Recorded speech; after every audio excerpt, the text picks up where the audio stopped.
Father Joe sat alone in the confessional, the musty scent of incense hanging in the air. The old wooden booth creaked as he shifted in his seat, waiting for the familiar sound of the door opening on the other side. His church, St. Michael's, was quiet in the early evening, the usual chatter of parishioners long gone. The church was a sanctuary, a place where people sought solace and forgiveness, but lately, it had been the site of a troubling mystery. For weeks now, he had noticed the money disappearing from the offering box. It started small, just a few bills here and there, but soon, the amounts became significant. At first, Father Joe blamed himself, thinking he had miscounted. But the pattern was unmistakable. Someone was stealing from the church, and it weighed heavily on him. Who among his flock could be so desperate? He had considered reporting it to the authorities but hesitated. St. Michael's had always been a place of refuge, not judgment. Still, he knew he couldn't let this go on.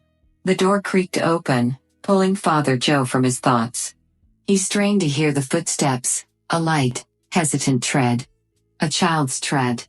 Father Joe felt his heart sink. "Father?" A small, trembling voice broke the silence. It was Oliver, a boy no older than 12. His voice carried the uncertainty of someone who had seen too much for his age. "Come in, Oliver," Father Joe said gently, though his chest tightened with apprehension. The boy had been coming to the church regularly since his adoption, and Father Joe had taken a liking to him. Quiet, thoughtful, with an innocence that seemed fragile. What was he doing here at this hour? Oliver slid into the confessional, barely making a sound. He remained silent for a moment, his breathing heavy, as if the very act of speaking would betray him. "What's troubling you, my son?" Father Joe asked softly, leaning closer to the screen that separated them. I've done something bad, Father," Oliver whispered, his voice cracking. Father Joe felt a pang of sorrow. He had feared as much. "Whatever it is, you can tell me. There's nothing that can't be forgiven." The silence stretched, thick with tension. Finally, Oliver spoke, his words rushing out in a torrent of guilt. "I took the money from the offering box. I didn't want to, but I didn't have a choice." Father Joe's breath caught in his throat. He had suspected it might be Oliver, but hearing the confession struck him with a mixture of sadness and confusion. Why would this boy, who seemed so kind, resort to stealing? "Why, Oliver? Why would you take the money? Are you in trouble?" Oliver's voice wavered, and Father Joe could hear the tears threatening to spill. I was hungry, Father. I haven't eaten in days. Nina. She takes everything from me. My money, my food. Everything. She says it's because I remind her of someone. Someone bad. But I don't know why." Father Joe's heart clenched at the mention of Nina, Oliver's adoptive mother. He had seen the woman around the church, always perfectly composed, always with a cold smile. But behind closed doors, it seemed, she was anything but kind. "Oliver, you don't deserve this." "No child does," Father Joe said, his voice firm yet gentle. "You mustn't blame yourself. None of this is your fault." "But it feels like it is," Oliver choked out. "She says I'm worthless. That I don't belong. I just wanted to be loved." Father Joe closed his eyes, a deep sadness washing over him. He had seen too many children broken by the cruelty of those meant to protect them. But this was unbearable. "You are not worthless, Oliver," he said, his voice strong with conviction. "You belong here, with us, in this community. And you are loved. We will help you, I promise." The boy sniffled, trying to hold back his tears. "What if she finds out? What if she punishes me again?" Father Joe's resolve hardened. He would not let this child suffer any longer. "We won't let that happen, Oliver. Sister Anna and I will make sure you're safe. You don't have to face this alone." A long silence followed, and then Oliver whispered, "Thank you, Father. I don't know what to do. But thank you." Father Joe stood from the confessional, his mind racing. He had made a promise to Oliver, but fulfilling it would not be easy. Confronting Nina could escalate the situation, and involving the authorities might expose Oliver to even more danger. But he knew there was no other choice. The boy needed protection, and the truth needed to come out. As he walked out of the confessional, the church's shadows seemed to lengthen, their darkness a reminder of the battles yet to be fought. Father Joe's faith had always been his guiding light, but tonight, it would take more than faith. It would take courage, and perhaps a bit of divine intervention. Oliver followed him out, his small figure dwarfed by the vastness of the sanctuary. He looked up at Father Joe with wide, trusting eyes, and in that moment, Father Joe knew he would do whatever it took to keep his promise. "Come, Oliver," he said, placing a hand on the boy's shoulder. "Let's get you something to eat. And then, we'll figure out the rest." As they walked together through the empty church, the stained glass windows glowed softly in the fading light, casting hues of blue, red, and gold onto the worn stone floor. It was a reminder that even in the darkest of times, there was still beauty to be found, beauty, and hope. But Father Joe knew that the road ahead would be fraught with challenges. He would face them, just as Oliver would face his fears. And in the process, they would both grow, stronger, braver, and more certain of the path they needed to take. The night outside was calm, but inside, the storm was only beginning. Father Joe stood at the edge of the church courtyard, staring into the early morning fog that clung to the ground like a ghost. He felt the weight of the previous night pressing down on him, a night that had revealed more than he had anticipated. The air was cool, crisp, and yet, there was a heaviness in his chest, a sense of foreboding that he couldn't shake. Oliver's confession had been a shock, but what troubled Father Joe most was the depth of the boy's suffering. The cruelty of Nina, this woman who was supposed to protect and nurture him, gnawed at Father Joe's conscience. How could someone be so heartless? And why had no one seen it before? As Father Joe wrestled with his thoughts, he saw Sister Anna approaching, her usual calm demeanor replaced with concern. She had been his confidant for years, her wisdom a constant source of strength. He knew he needed to share Oliver's story with her, but he dreaded what came next. "Joe, you look like you haven't slept," Sister Anna said softly, her voice cutting through the silence. "What's weighing on you?" He turned to her, his face etched with worry. "It's Oliver. He confessed to stealing from the offering box." Sister Anna raised an eyebrow, but her voice remained steady. "Why would he do that?" Father Joe hesitated, the words catching in his throat. "Because he's hungry, Anna. Because Nina. She's been abusing him. Taking his money, starving him, punishing him. All because he reminds her of someone from Henry's past." Sister Anna's eyes widened in shock, and for a moment, she was speechless. When she found her voice again, it was laced with quiet fury. That poor child. How could she do such a thing? And Henry? He has no idea? Father Joe shook his head. "No, and that's what troubles me. He's a good man, devoted to the church, to his family. But he's been blind to what's happening under his own roof. We have to do something," Sister Anna said firmly, her resolve hardening. "We can't let this continue." But confronting Nina, it could make things worse. Father Joe nodded, knowing she was right. The situation was delicate, and one wrong move could lead to more suffering for Oliver. They needed a plan, one that would protect the boy and bring Nina's actions to light. "I'll talk to Henry," Father Joe said finally, his voice heavy with determination. "He needs to know the truth. But we have to be careful. If Nina finds out too soon, she could retaliate," Sister Anna finished, her expression grim. "We'll need evidence, something to prove what Oliver's been through." Father Joe felt a knot of dread form in his stomach. Gathering evidence meant digging into the darkest corners of Nina's life, exposing secrets that had been buried for years. But there was no other way. "Will you help me?" he asked, his voice quieter now, almost pleading. Sister Anna placed a reassuring hand on his shoulder. "Of course, Joe. We'll do this together. For Oliver." Later that day, Father Joe made his way to Henry's house. The sun was beginning to set, casting long shadows across the quiet neighborhood. The house loomed in front of him, its white exterior gleaming in the fading light. But as Father Joe approached the door, he couldn't shake the feeling that darkness lurked within. Henry answered the door with a warm smile, though his eyes betrayed a weariness that Father Joe hadn't noticed before. "Father Joe, it's good to see you. Come in, come in." As they settled in the living room, Father Joe struggled to find the right words. How could he tell this man, this friend, that his wife had been tormenting the child they had taken in? "Henry," Father Joe began, his voice careful, measured. "I need to talk to you about Oliver." Henry's smile faltered, concern flickering in his eyes. "Is something wrong?" Father Joe hesitated, then decided there was no easy way to say it. "Oliver came to me last night. He's been struggling, Henry. He's been mistreated by Nina." Henry's face paled, and he sat back in his chair, stunned.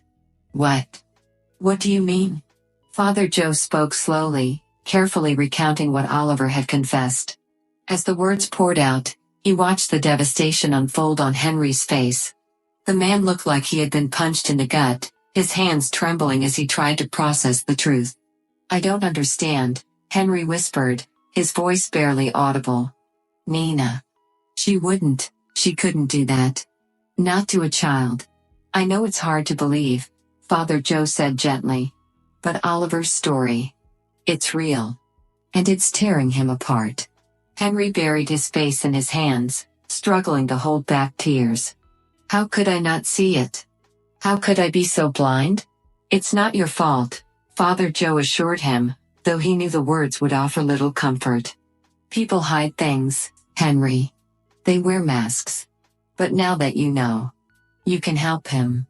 Henry looked up, his eyes filled with a mixture of grief and determination. "I'll talk to Nina. I'll get to the bottom of this." Father Joe shook his head. "Not yet. We need to be careful. If she feels threatened, she might lash out. We need to gather evidence, make sure we can protect Oliver before we confront her." Henry nodded slowly, the weight of the situation sinking in. "You're right. We need to be smart about this. But I won't let her hurt him anymore. I swear it." Father Joe placed a hand on Henry's arm, offering a small measure of comfort. "We'll do this together, Henry. For Oliver." As they sat in the quiet of the living room, the shadows growing longer, Father Joe couldn't shake the feeling that the darkness surrounding them was only beginning to reveal itself. The past, whatever it was that haunted Nina, had cast a long shadow over this family, and uncovering it would be painful. But Father Joe knew that sometimes, the only way to dispel darkness was to face it head-on. The night ahead would be long, and the path uncertain. But with Henry's resolve and Sister Anna's support, Father Joe was determined to find the truth, and in doing so, save the boy who had come to mean so much to them all. The church was quiet, the pews empty in the late afternoon light. Father Joe stood near the altar, his hands clasped tightly in front of him.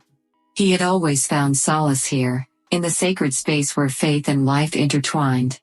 But today, the silence felt oppressive, as if the walls themselves were holding their breath, waiting for what was to come. In the past few days, he, Sister Anna, and Henry had uncovered enough evidence to confront Nina. Oliver had shown them bruises that were more than just physical. Each one was a mark of betrayal, of trust shattered.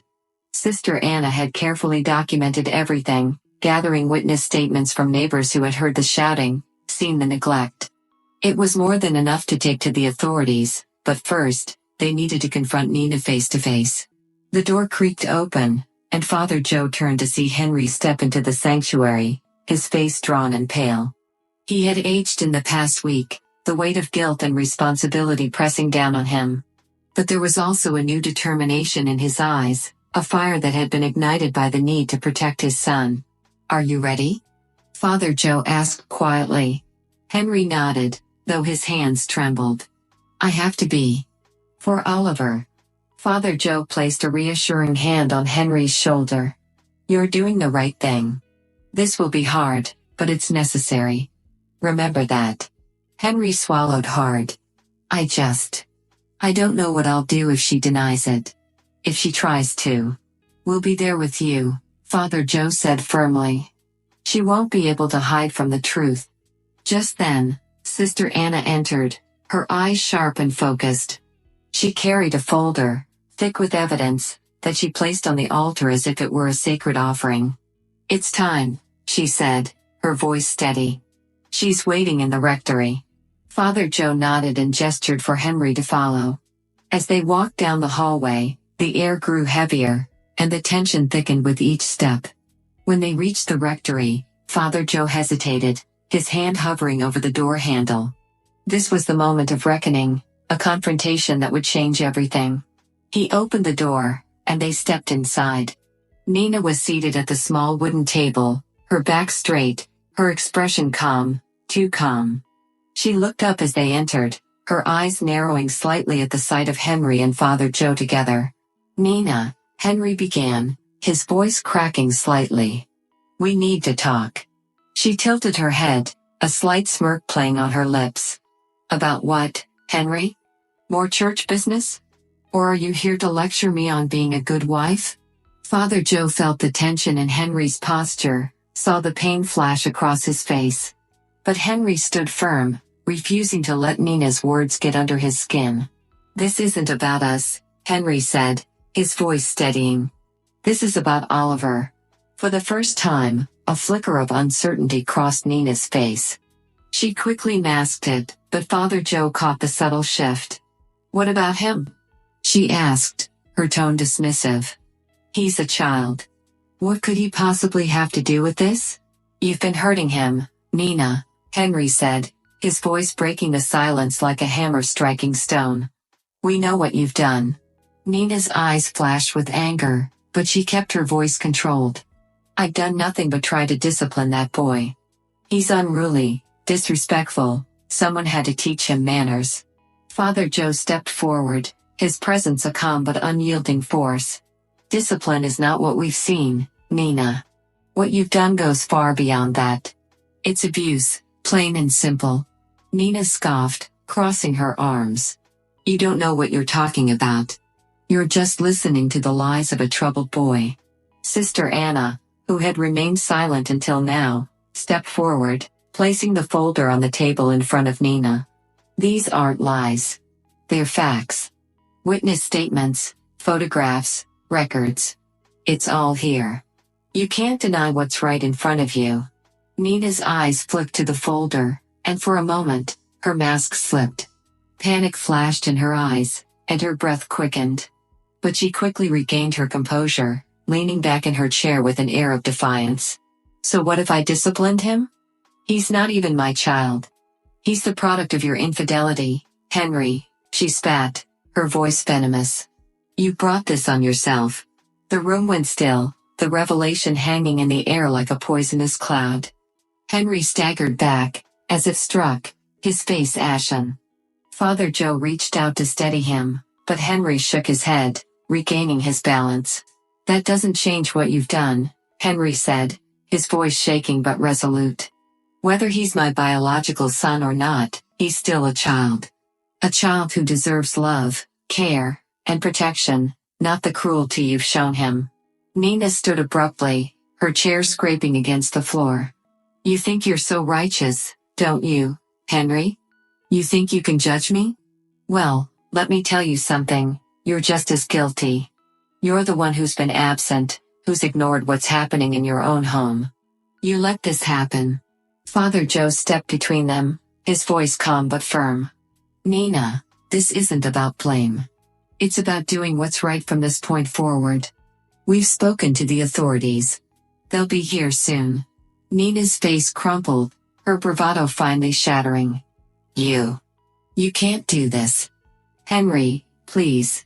But Henry shook his head, tears welling in his eyes. "I'm sorry, Nina. But this has to stop."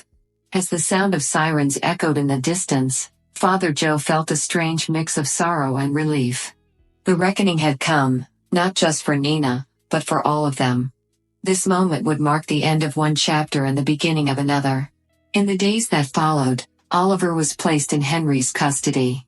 The boy, though scarred, slowly began to heal, the love and care he had longed for finally within reach.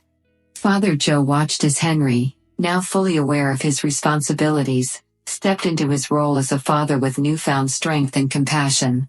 And though the shadows of the past would linger, Father Joe knew that with time, they would fade. What remained was the promise of a brighter future, a future built on truth, forgiveness, and the unbreakable bond between a father and his son. If you like this story, please subscribe, like, click the bell, and leave a comment. Thank you in advance.